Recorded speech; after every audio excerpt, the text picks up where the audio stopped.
하나님의 말씀은 느헤미야 9장 16절에서 21절의 말씀입니다. 구약성경 740면 느헤미야 9장 16절에서 21절의 말씀을 찾아서 교독하시겠습니다. 구약성경 740면 느헤미야 9장 16절에서 21절의 말씀을 교독하시겠습니다. 저희와 우리 열조가 교만히 하고 목을 굳게 하여 주의 명령을 듣지 아니하고 거역하며 주께서 저희 가운데 행하신 기사를 생각지 아니하고 목을 굳게 하며 패역하여 스스로 한 두목을 세우고 종되었던 땅으로 돌아가고자 하셨사오나 오직 주는 사유하시는 하나님이시라. 은혜로우시며 긍휼히 여기시며 더디 노하시며 인자가 풍부하심으로 저희를 버리지 아니하셨나이다. 또 저희가 송아지를 부어 만들고 이르기를 이는 곧 너희를 인도하여 애굽에서 나오게 하신 하나님이라 하여 크게 설만하게 하였사오나 주께서는 연하여 긍휼을 베푸사 저희를 광야에 버리지 아니하시고 낮에는 구름 기둥으로 길을 인도하시며 밤에는 불 기둥으로 그 행할 길을 비추사 떠나게 아니하셨사오며 또 주의 선한 신을 주사 저희를 가르치시며 주의 만나로 저희 입에 끊어지지 않게 하시고 저희 목마름을 인하여 물을 주시사 40년 동안을 들에서 기르시되 결핍함이 없게 하심으로 그 옷이 헤어지지 아니하였고 발이 부르지 아니하였사오며. 아멘. 말씀 묵상하기 전에 다시 한번 기도하시겠습니다. 자비로우신 하나님 아버지, 오늘도 저희의 삶 가운데 저희와 함께 계셔서 저희들이 가정에 있을 때나 직장에 있을 때나 사회에 있을 때나 또 교회에 있을 때나 저희들을 떠나지 아니시고 저희와 함께하여 주시며 저희를 위로하여 주시며 주의 선한 신을 저희들에게 주셔서 저희들을 가르쳐 주시고 깨우쳐 주시고 깨닫게 하여 주신 것을 감사드립니다. 이 밤에 하나님 앞에 나와 드리는 저희들이 감사와 찬송과 기도를 받아주시며 하나님의 말씀을 묵상할 때 주 성령께서 하나님의 말씀을 잘 깨달아 알 수 있도록 또 깨달은 말씀을 따라 살 수 있도록 도와주시옵소서. 예수님의 이름으로 기도하옵나이다.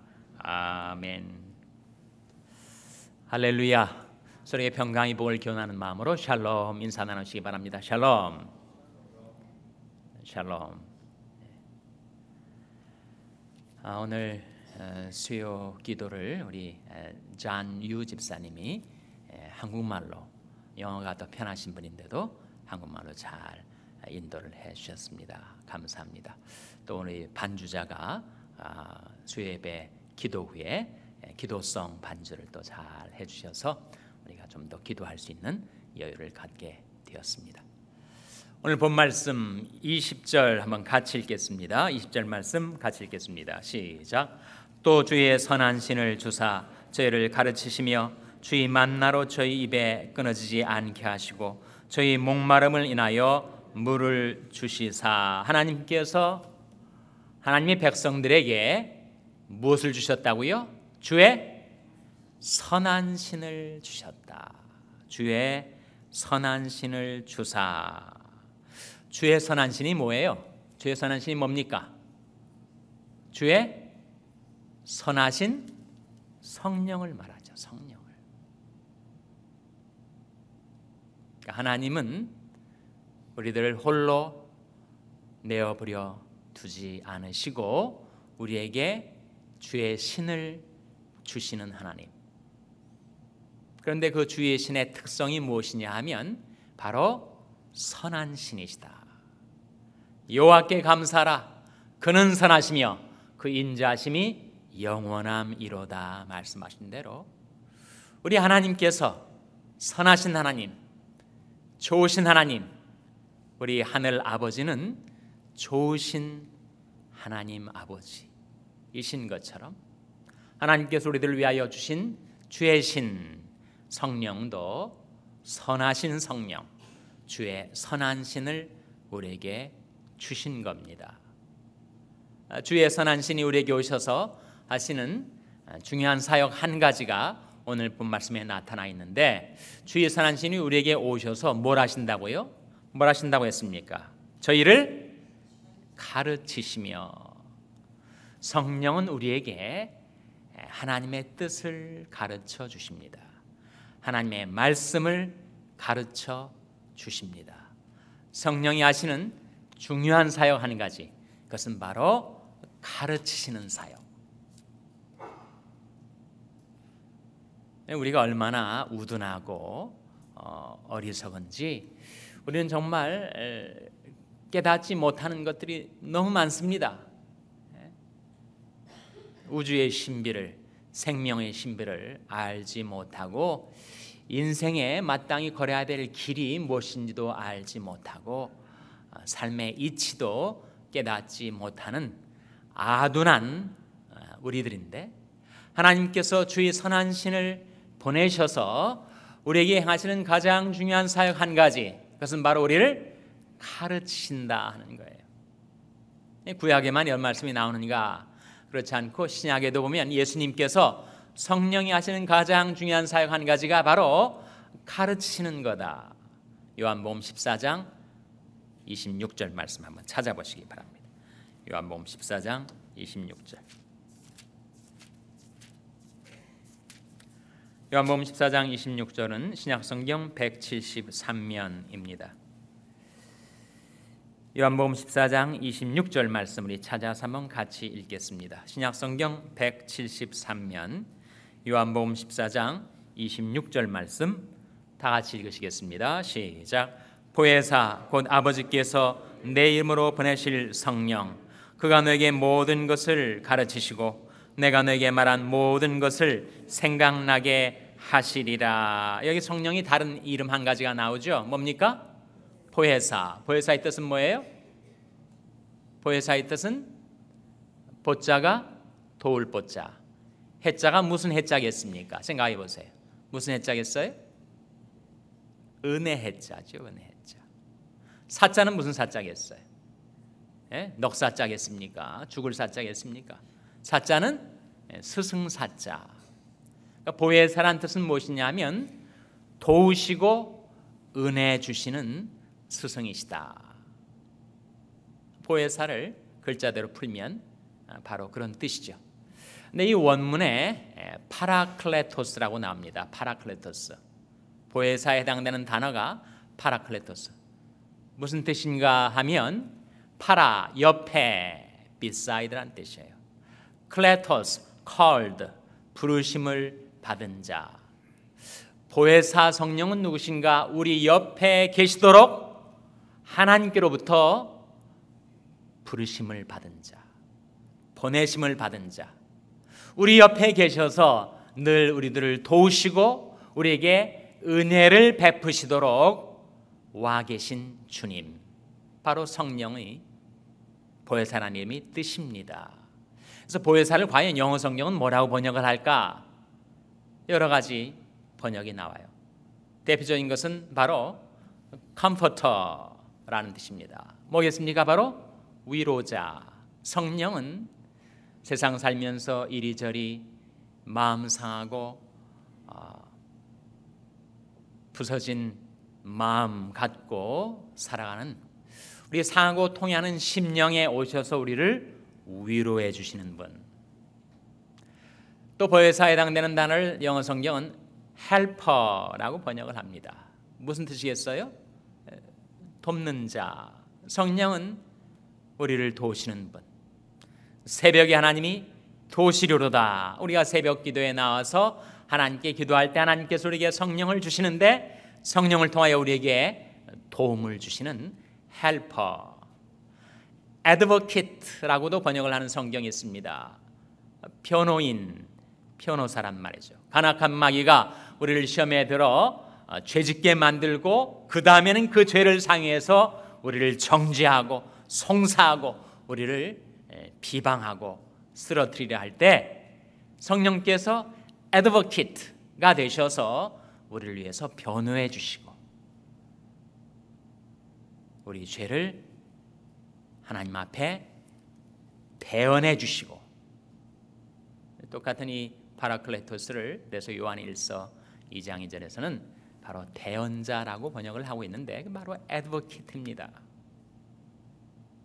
그래서 하나님께서 우리에게 보혜사를 보내셨는데 그 성령이 오셔서 하시는 사역이 무엇인가? 26절 다시 보세요. 보혜사 곧 아버지께서 내 이름으로 보내실 성령, 그가 너에게 모든 것을 뭐 하신다고요? 가르치신다.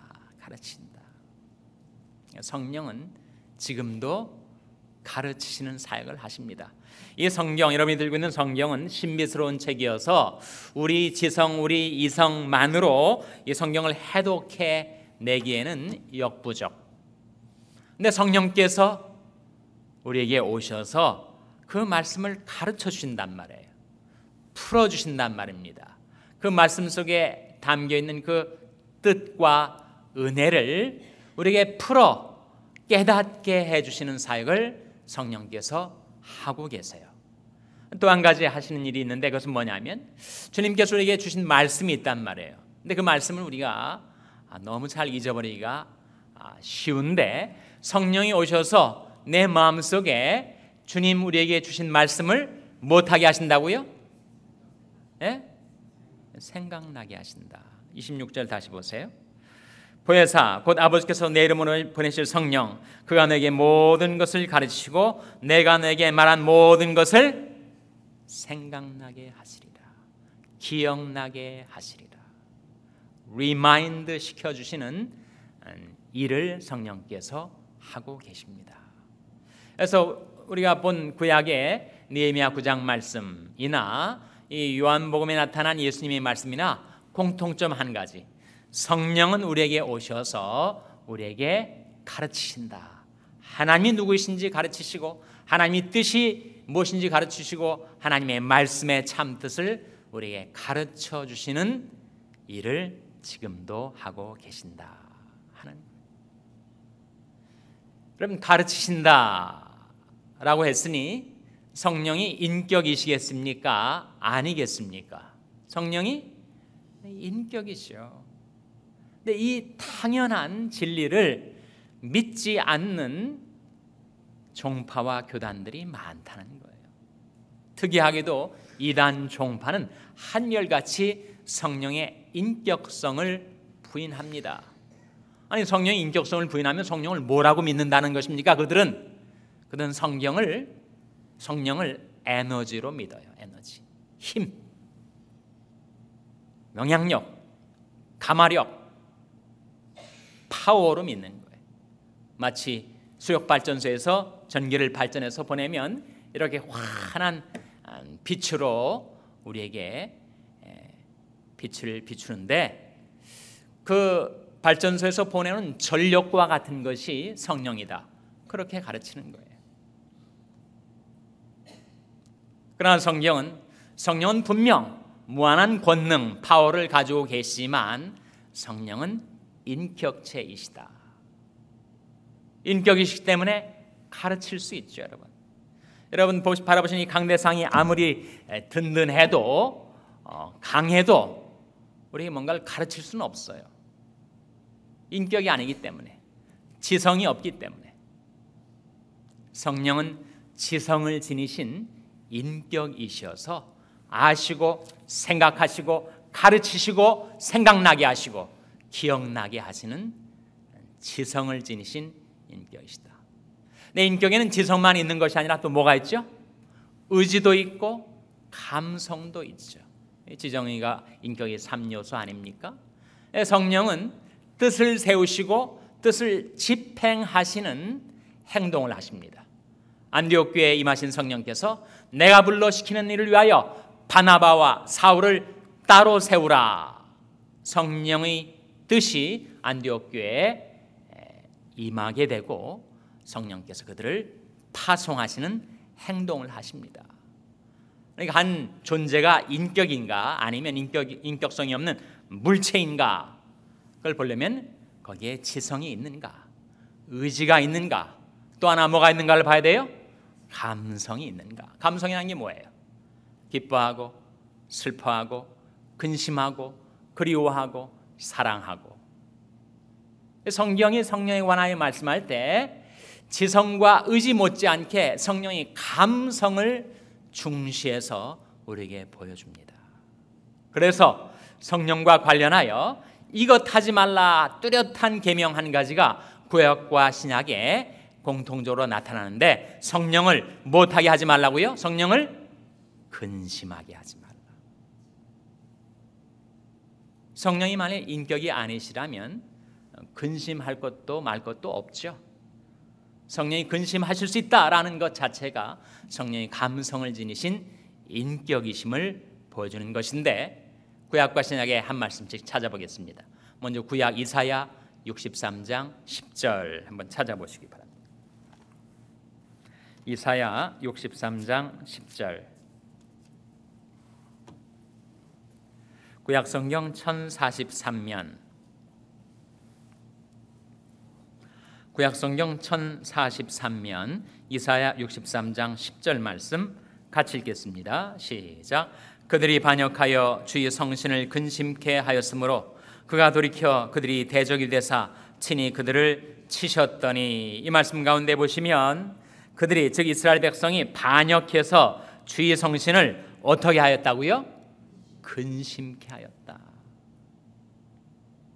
그러니까 성령은 근심하실 수도 있고 또 기뻐하실 수도 있는 감성을 지니신 인격이시다 하는 겁니다. 이스라엘 백성들뿐만 아니라 온전히 하나님의 백성들인 그리스도인들에게 성령께서 와 계신데, 내가 살아가는 삶이 성령을 근심케 할 수도 있고 기쁘시게 할 수도 있다는 건데, 과연 언제 성령은 근심하시는가? 이 말씀 뭐라고 하고 있습니까? 이사야 63장 10절에서 그들이 못해서 성령을 근심케 하였다고 했습니까? 그들이 반역하였기 때문에. 그러니까 우리가 반역을 하면, 성령의 인도를 뿌리치면 성령의 promptings, 성령의 지시와 세미한 음성과 우리 삶 속에 성령의 인도를 내가 물리치고 거스리고 거역하면 주의 성신을 근심케 해요. 언제 성령을 기쁘시게 할 수 있는가?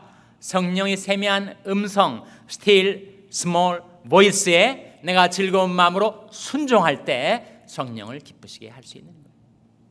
마치 우리 부모님과 자녀의 관계도 마찬가지. 자녀가 뻗대고 부모를 거역하고 부모에게 불순종하면 부모와 근심 어린 시선으로 자녀를 바라보지만, 자녀가 부모의 뜻을 잘 헤아려서 그것을 따라 살면 부모의 마음에 기쁨이 일어나는 것과 마찬가지. 성령을 우리가 어떻게 할 때 근심케 하게 되는가? 우리가 반역할 때, 자꾸 성령을 거스릴 때 성령은 근심하십니다. 똑같은 말씀이 신약 성경 에베소 4장 30절에 나옵니다. 한번 찾아보시기 바랍니다. 에베소 4장 30절에 보시면 똑같이 성령을 근심케 말라 하는 말씀이 나타납니다. 에베소 4장 30절은 신약 성경 314면, 신약 성경 314면 에베소 4장 30절 말씀 같이 읽겠습니다. 시작. 하나님의 성령을 근심하게 하지 말라. 그 안에서 너희가 구속의 날까지 인치심을 받았느니라. 이 말씀 속에 성령과 관련하여 우리에게 주어지는 금령이 있습니다. 이거 하지 말라. 하나님의 성령을 어떻게 하지 말라고요? 근심하게 하지 말라. 구약의 이스라엘 백성이나 신약의 하나님의 백성이나 똑같이 성령과 관련하여 이것 하지 말라라고 하나님 당부하시는 말씀이 성령을 근심하게 하지 말라. 근데 우리가 어떻게 살면 성령을 근심하게 하는 거죠? 여러분, 어떻게 내가 행하면 성령이 근심하실까요? 그 30절 전후에 성령을 근심하게 하는 목록이 나옵니다. 먼저 25절에는 우리가 거짓말을 하면 성령이 근심하십니다. 26절에 우리가 혈기를 부리고 분노를 터뜨리면 성령을 근심하게 만듭니다. 우리가 도적질하면 28절에 남의 것을 훔치고 그리고 정직하지 않게 살면 그것이 성령을 근심케 해요. 29절에 우리가 어떤 말을 하면 성령이 근심케 된다고요? 더러운 말을 하면. 특별히 하나님의 이름, 예수님의 이름을 사용해서 욕을 하면, 저주를 하면 그야말로 성령을 근심케 하죠. 31절에 성령을 근심하게 하는 것들이 나옵니다. 31절 한번 같이 읽겠습니다. 시작. 너희는 모든 악독과 노함과 분냄과 떠드는 것과 회방하는 것을 모든 악의와 함께 버리고. 이런 것들이 바로 성령을 근심케 하는 것들이에요. 근데 어떻게 하면 성령을 기쁘시게 해드릴 수가 있을까?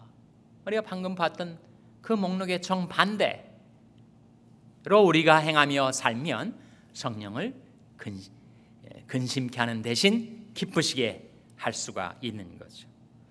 25절에 우리가 정직을 말하고 행하고 그리고 혈기와 분노 대신 온유하게 살고, 도적질하는 대신 내 손으로 부지런히 수고하여 선한 일을 해서 오히려 빈궁한 자에게 구제하며 사는 것이 성령을 기쁘시게 하는 것. 더러운 말 대신 덕을 세우는데 소용되는 대로 선한 말을 해서 듣는 자들에게 은혜를 끼치게 한다면 그것을 성령은 기뻐하시게 된다는 거죠.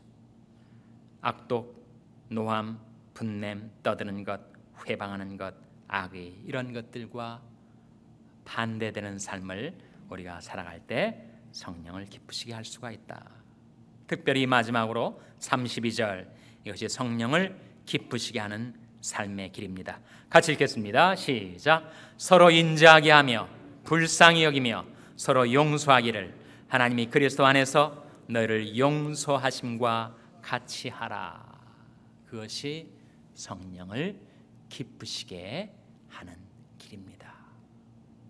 하나님께서 우리를 위하여 주의 선한 신을 우리에게 보내 놓아 주셨는데, 내 옆에 계시고 내 안에 계셔서 나를 가르치시고 나를 인도하시는 그 성령을 내가 근심케도 할 수 있고 기쁘시게도 할 수 있는데, 내가 어떻게 살면 성령을 기쁘시게 할 수 있는가? 하나님의 말씀을 따라 살아가는 가운데 성령을 기쁘시게 섬기는 저와 여러분 될 수 있기를 주님의 이름으로 축원합니다. 기도하시겠습니다. 아버지 하나님, 이 밤에 하나님 앞에 나온 저들에게 하나님께서 저들을 위하여 주의 선한 신을 보내어 주셨고, 성령은 저들에게 오셔서 하나님을 가르치시고 하나님의 말씀을 가르치시는 선하고 온유하신 성령님을 저희들이 지금까지 살아오면서 많이 근심케 해드렸습니다. 이것을 자복하고 회개하오며 이제는 성령을 기쁘시게 해드리는 그런 삶을 살 수 있도록 하나님 저희들을 도와 주시옵소서. 예수님의 이름으로 기도하옵나이다. 아멘.